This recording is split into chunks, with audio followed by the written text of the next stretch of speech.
오늘 은혜 주실 기록된 하나님 말씀 마가복음 11장 20절에서 25절 말씀까지입니다.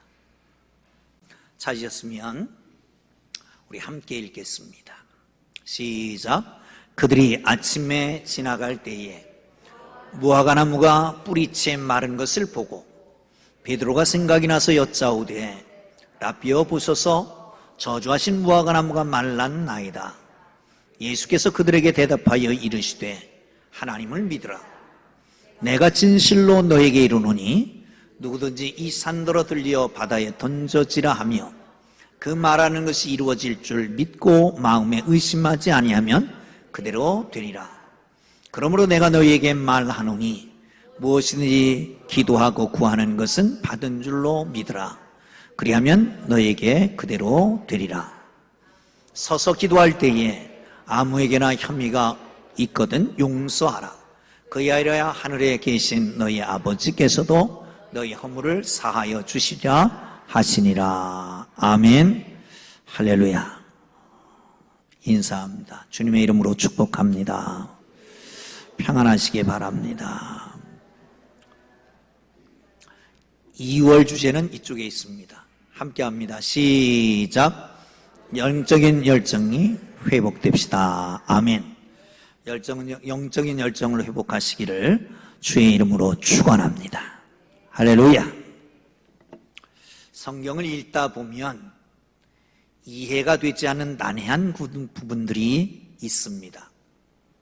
그것들을 들어서 믿지 않는 사람들은 기독교를 공격합니다. 그 중에 하나가 이런 것들입니다.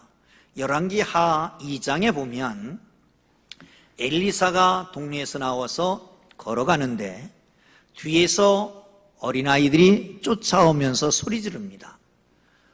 대머리여, 대머리여 올라가라. 대머리여 올라가라.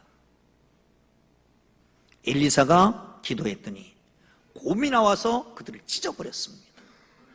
아니, 기독교가 사랑의 종교라고 하면서 어떻게 이런 일이 있을 수가 있느냐. 그것 조금 놀렸다고? 그래서 사람을 찢어? 말도 안 된다. 사도행전 5장에 보면 아나니아와 삽비라 사건이 있습니다.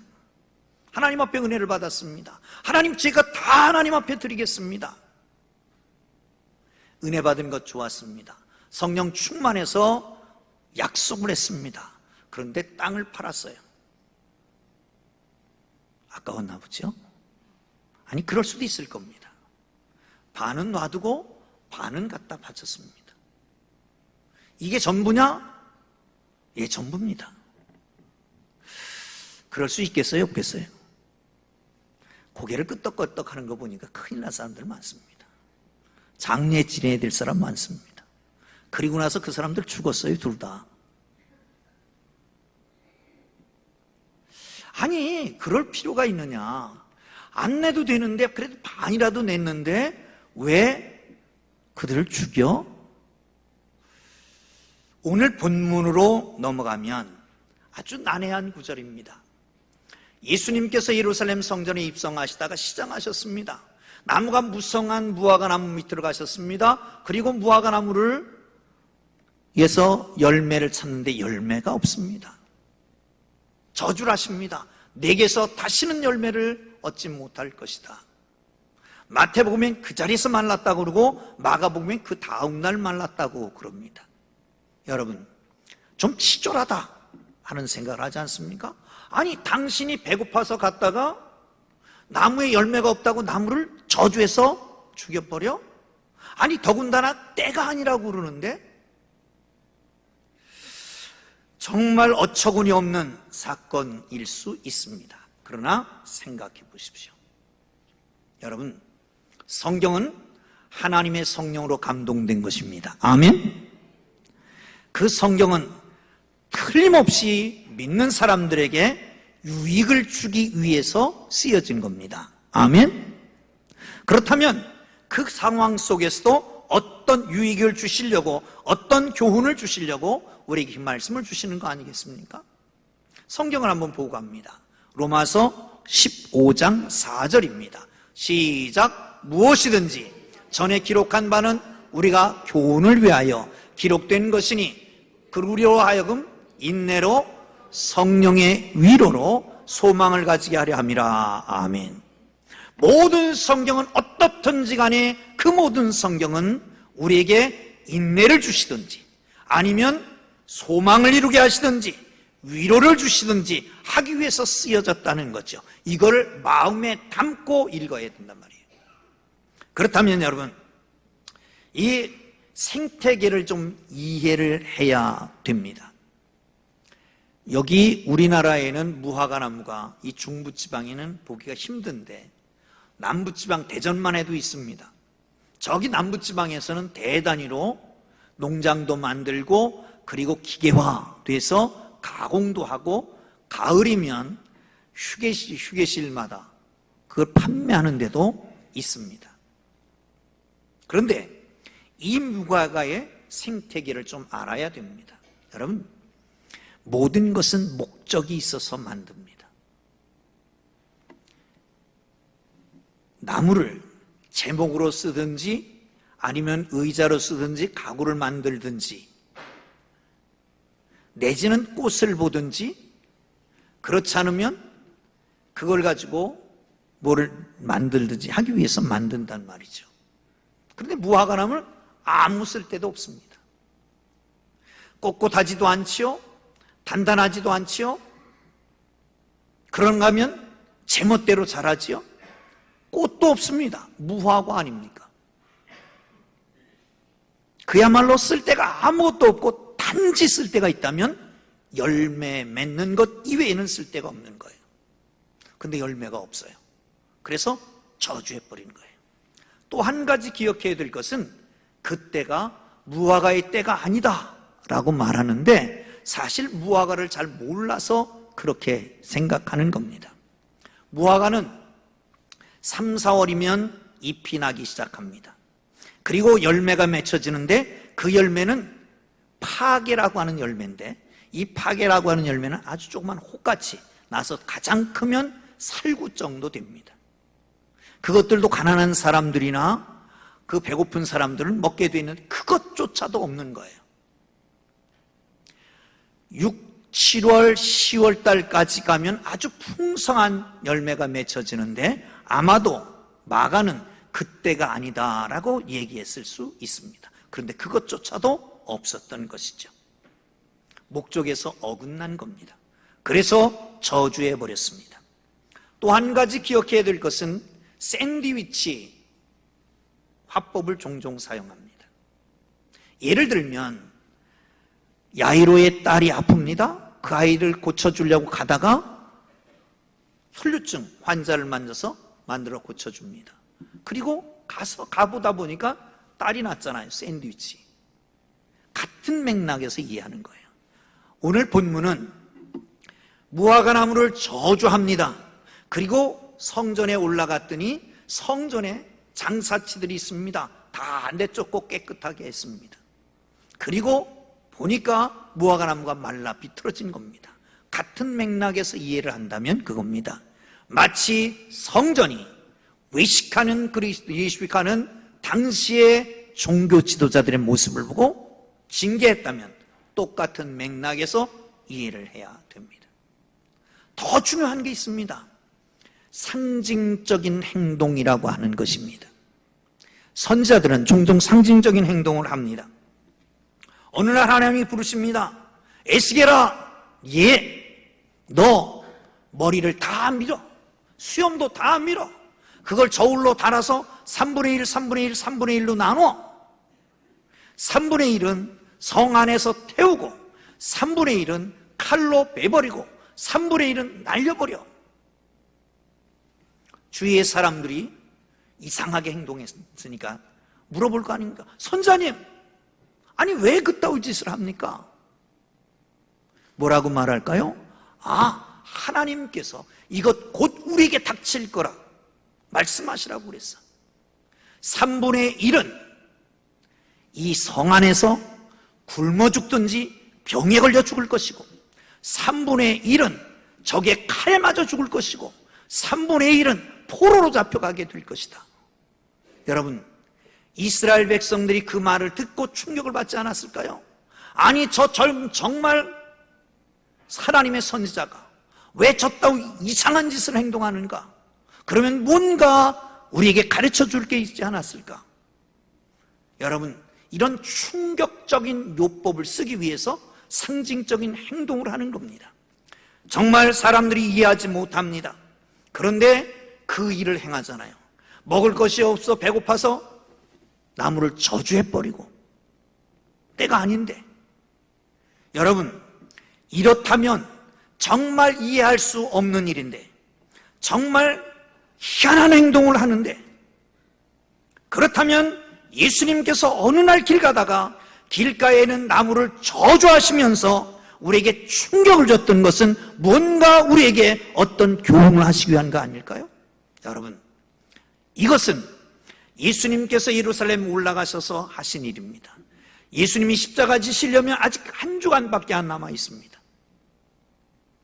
한 주간밖에 남아있지 않은 그 상황 속에서 정말 자기를 따르는 제자들에게, 수많은 이스라엘 사람들에게 충격적으로 꼭 가르쳐야 될 것, 그것을 가르쳐주기 위해서 이런 행동을 하신 겁니다. 그렇다면 여러분, 오늘 우리에게 이 말씀을 통해서 우리에게 정말 충격적으로 가르쳐 주시고자 하시는 그 말씀, 그 교훈은 무엇일까? 성경을 봅니다. 22절 보겠습니다. 시작. 다시 시작. 예수께서 그들에게 대답하여 이르시되 하나님을 믿으라. 23절. 내가 진실로 너에게 이르노니 누구든지 이 산더러 들려 바다에 던지라 하고 그 말하는 것이 이루어질 줄 믿고 마음에 의심하지 아니하면 그대로 되리라. 아멘. 그 앞에는 이런 겁니다. 지나가시다가 나무가 말라버린 것을 봤습니다. 그리고 말합니다. 아, 예수님, 어제 말씀하시던 그 나무가 말라 비틀어졌습니다. 이것은 질문입니다. 왜 이렇게 됐습니까? 라고 하는 질문입니다. 그런데 거기에 대해서 이런 방구 대답을 안 하십니다. 왜 그렇게 됐다, 어떻게 그렇게 됐다 말씀하지 않습니다. 하나님을 믿어라 라고 말씀합니다. 그러면 이 산더러 들려 바다에 던져지라 하면 그렇게 될 것이다 라고 말씀하잖아요. 사랑하는 성도 여러분, 주님께서 말씀하십니다. 너 믿어. 내가 말한 대로 되지 않았느냐? 내 말을 믿느냐? 사랑하는 성도 여러분, 예수님의 말씀을 믿으십니까? 믿으십니까? 예수님의 말씀이 진리라고 믿으십니까? 생명이라고 믿으십니까? 능력이라고 믿으십니까? 그 일을 행하시는 그 하나님을 신뢰하고 계십니까? 하나님을 믿게 되기를 주의 이름으로 축원합니다. 믿음은 그리스도인의 신앙생활의 필수 요소입니다. 믿고 구할 때 응답이 있습니다. 할렐루야. 길거리 지나가다 나무를 보고 나무여 열매를 맺지 못할지어다 당장 말라 비틀어진, 그리고 다음에 말라 비틀어진 그분이 누구인지를 믿으십니까?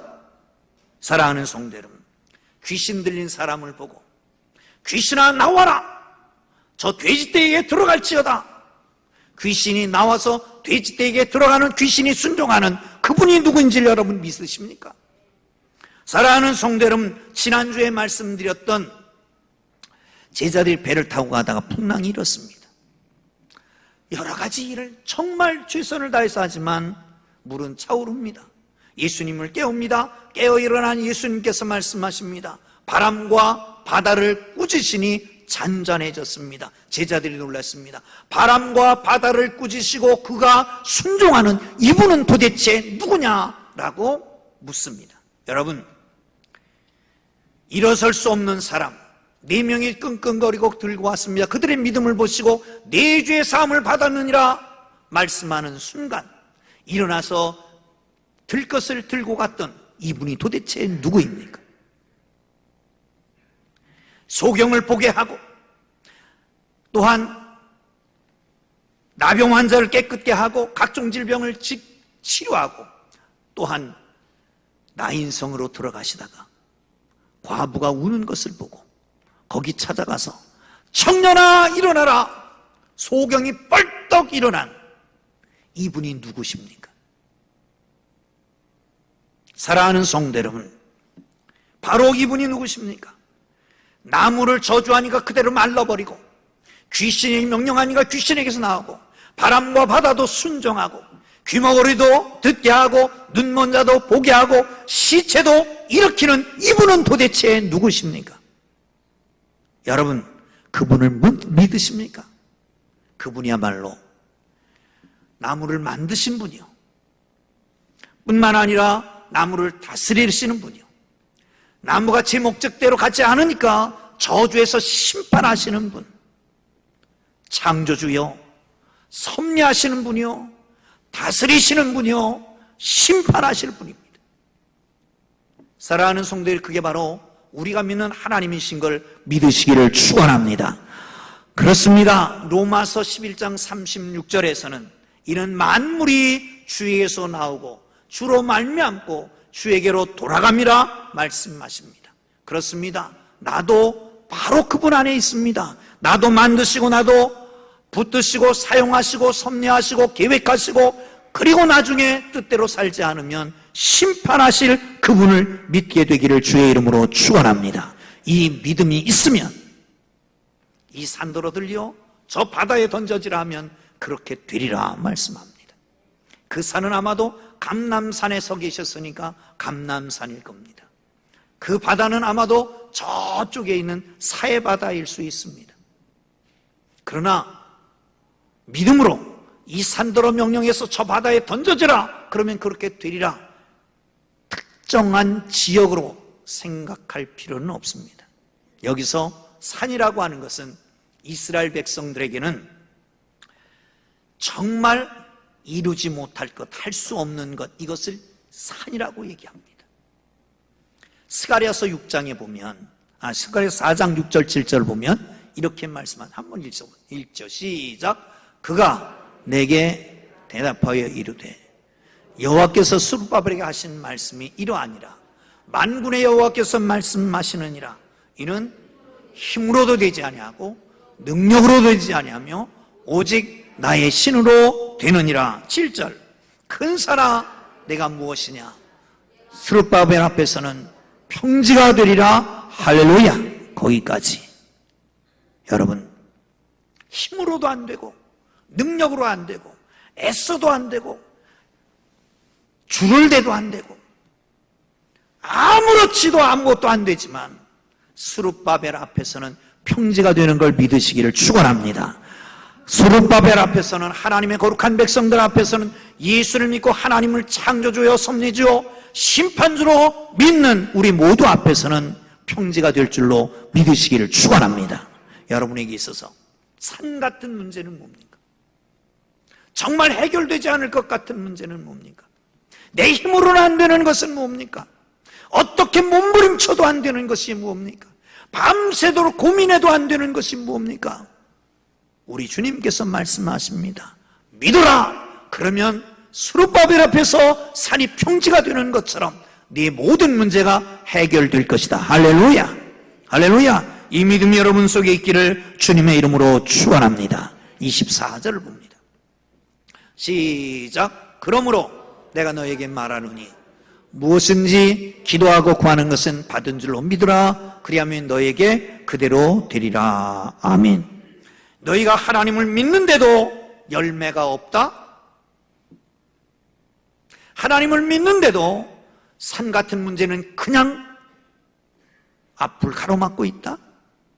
내가 믿는데도 하늘은 꼭꼭 닫히고 나는 꼭꼭 묶여 있다? 문제는 뭘까요? 기도하지 않아서 그렇습니다. 기도하지 않아서. 무엇인지 기도하고 구하는 것은 받은 줄로 믿으라. 할렐루야. 할렐루야. 믿음이 하나님을 신뢰하는 것이라면 기도는 이 믿음을 구체적으로 표현하는 것입니다.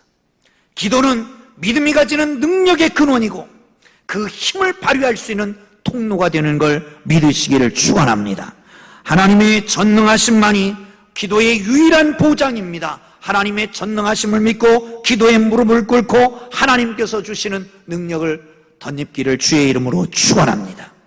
살아계신 하나님, 전능하신 하나님, 말씀대로 이루신 하나님, 무에서 유를 창조하신 하나님, 나의 인생을 계획하고 계시는 그 하나님을 믿습니까? 그런데 왜 무력합니까? 그런데 왜 활력이 없습니까? 왜 기쁨이 없습니까? 왜 열매가 없습니까? 기도가 사라졌기 때문입니다. 기도하지 않기 때문입니다. 기도해야 됩니다. 사랑하는 성도 여러분, 기도는 하나님 앞에서 내 사정을 아려는 겁니다. 존전의식 그러는데 존전의식이 뭡니까? 하나님 앞에 있다고 생각하는 겁니다. 하나님 앞에 있다고 느끼고 하나님 앞에서 하는 것 같이 행동하는 겁니다. 기도도 하나님 앞에 하는 겁니다. 횡설수설하는 게 아니라 내게 꼭 필요한 말, 두렵고 떨림으로 아니 모든 것을 이루실 그 하나님 앞에 아뢰는 겁니다. 아멘. 또한 이렇게 아뢰면서 꼭 우리가 지켜야 될 것은, 이것을 아뢰기만 하면 전능하신 하나님, 못하실 것이 없으신 그 하나님께서 행하실 것이다. 할렐루야. 이 믿음을 가지고 주님 앞에 기도하기를 주의 이름으로 축원합니다. 아멘. 할렐루야. 그러면 틀림없이 이루어 주십니다. 강렬한 소원을 가지고 하나님 앞에 고투하는 가운데 무릎을 꿇고 마음을 쏟아붓고 영혼을 쥐어짜듯 하나님 앞에 기도하는데 하나님이 왜 응답하지 않겠습니까? 하나님 앞에 건성건성하든지 믿음이 없이 기도하든지 아니 기도하지 않든지. 사랑하는 성도 여러분, 신앙생활에도 별것이 없다고요? 뭐가 별것 없어요? 당신들이 별것 없이 신앙생활하니까 그러는 거지. 여러분, 하나님 앞에 기도하고 엎드려 보세요. 엎드리는 순간, 진지하게 기도하는 순간 살아계신 하나님의 능력이 임할 줄로 믿으시기를 축원합니다. 기도하십시오. 그러면 그대로 됩니다. 주님은 기도의 제목을 제한하지 않습니다. 아무거나 기도하라고 말씀하잖아요. 아무거나. 무엇 때문에 기도 못하십니까? 날씨 때문에요? 내 다리가 아파서요? 아니, 다리 아파도 할 일은 다 하더라고. 그런데 왜 기도는 못하는 거예요? 무서워서요? 그래도 다 다른 데 갈 땐 다 가대. 안 그래? 시간 없다고요? 그래도 밥은 먹고 살잖아. 숨은 쉬고 살잖아요. 응? 그러면서 능력을 못 받는다고? 힘이 없다고? 기독교가 별거 아니다, 하나님이 별거도 아니다고? 여러분, 누가 와서 여러분에게 야, 너 필요한 게 뭐야? 다 줄게, 말해봐. 그럼 그것부터 신나는 게 어디 있겠어요? 하나님 말씀하잖아. 너 다 줄게. 뭐든지 다 줄게. 요구사항이 뭐야? 아무거나 기도해, 내가 다 줄게. 이렇게 신나는 일이 어디 있습니까? 한 젊은 집사가 하나님 앞에 기도하기 시작했습니다. 하나님, 나 돈이 없어요. 교회를 좀 짓고 싶어요. 평생토록 7개를 짓고 싶은데 하나님, 돈 좀 주세요. 여자 집사가 기도했는데 하나님이 휙 뭐가 지나가게 딱 보는 순간 이게 호도나무다 생각이 딱 들더래요. 이 호도 가지고 뭘 하라고 그러시는가 보다. 풀빵에다 호도를 넣어서 풀빵을 굽기 시작했습니다. 그게 잘 돼가지고 소문이 나기 시작했는데 광고 하나도 안 하고 천하는 물론이고, 그리고 대한민국에 요즘 어디 가든지 휴게소에 가면 호두과자 있잖아요. 그분이 성심교회를 섬기시는 심복순 권사라고 하는 분입니다. 7개를 짓고 교회를, 그리고 지금 몇 개 더 지는지 몰라요. 이게 한 10년 전 얘기니까. 그분은 이렇게 얘기했습니다. 하나님, 제가 혼자가 아닙니다. 하나님이 동업자입니다. 죄송하지만 반은 하나님께 드릴게요. 그걸 반 갖고 생각합니다. 여러분, 진짜 호두과자 원조를 먹고 싶습니까? 그럼 봉지에 주 예수를 믿으라 그렇게 써 있는 것은 원조입니다. 사랑하는 성도 여러분, 그렇습니다. 우리가 얻지 못함은 구하지 아니하며, 성경에는 구해라, 그리고 믿어라, 이루어질 줄 믿어라, 그러면 다 주겠다 말씀하십니다. 여러분, 내가 힘이 없는 이유, 내게 문제가 가득한 이유, 딴 거 아닙니다. 기도하지 않아서 문제입니다. 이럴 때는 아멘을 좀 해야 되는데, 말씀하십시오. 나는 내일도 안 나올 겁니다. 그거지 뭐, 다 알아. 그런데 그러면 손해예요, 손해. 자, 마지막 하나 더 보십시다. 기도하면 삶이 달라집니다.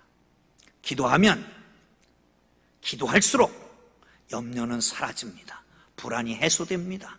평안이 임합니다. 모든 일이 형통케 됩니다. 할렐루야, 할렐루야. 자, 성경을 봅니다. 25절 보겠습니다. 시작. 서서 기도할 때에 아무에게나 혐의가 있거든 용서하라. 그리하여야 하늘에 계신 너희 아버지께서도 너희 허물을 사하여 주시리라 하시니라. 아멘. 혐의가 있거든 용서하라. 유대인들은 서서 기도하는 것을 잘했던 모양이에요.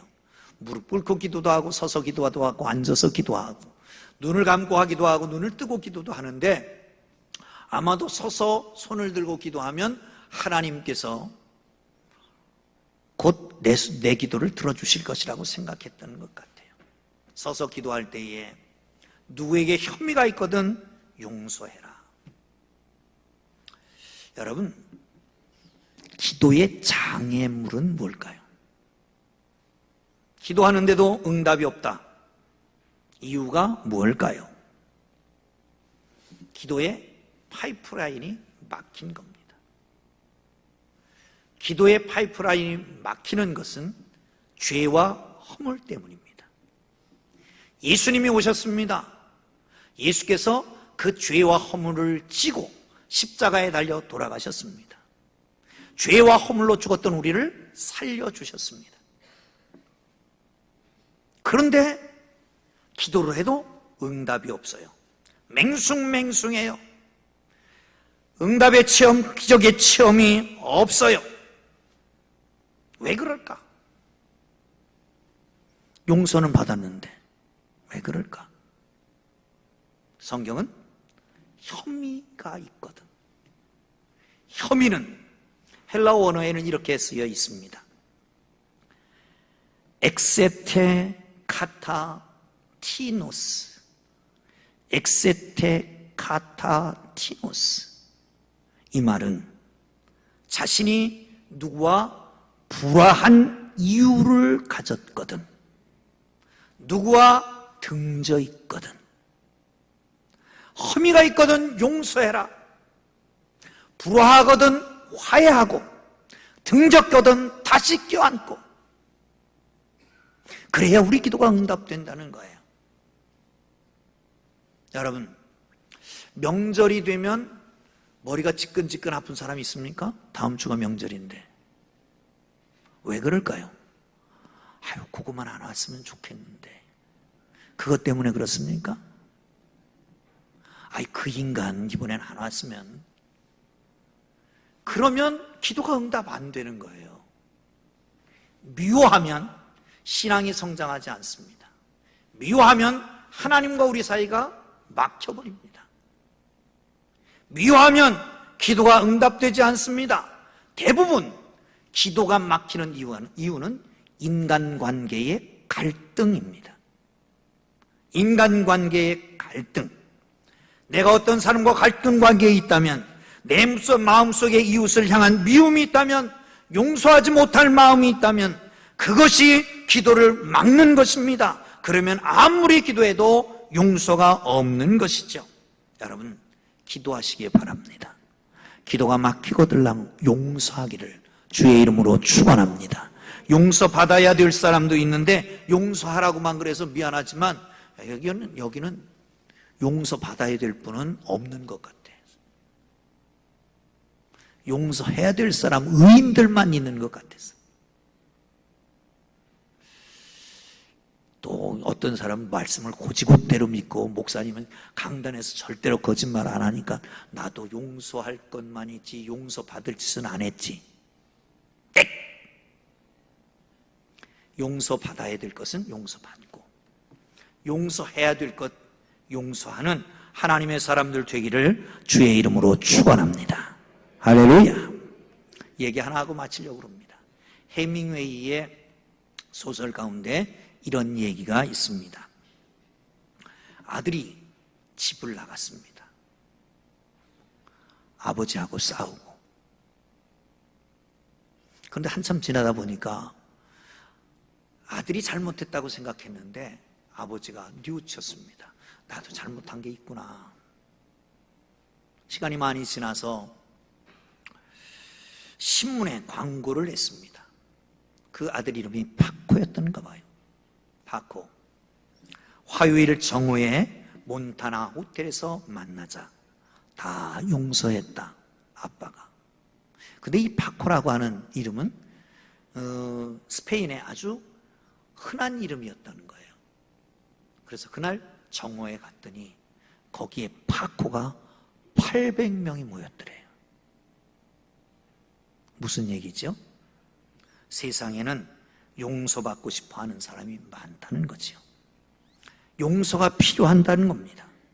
오늘 우리가 누리는 이 모든 축복은 하나님의 용서에서 시작된 거 아닙니까? 그렇다면 우리도 용서해야 되지요. 어떤 책에서 봤는데 누군지는 잊어버렸고요. 이건 장로님인데 그런 걸 썼어요. 하나님에 대한 사랑의 90%는 순종이고 사람에 대한 사랑의 90%는 용서다. 기도합니다.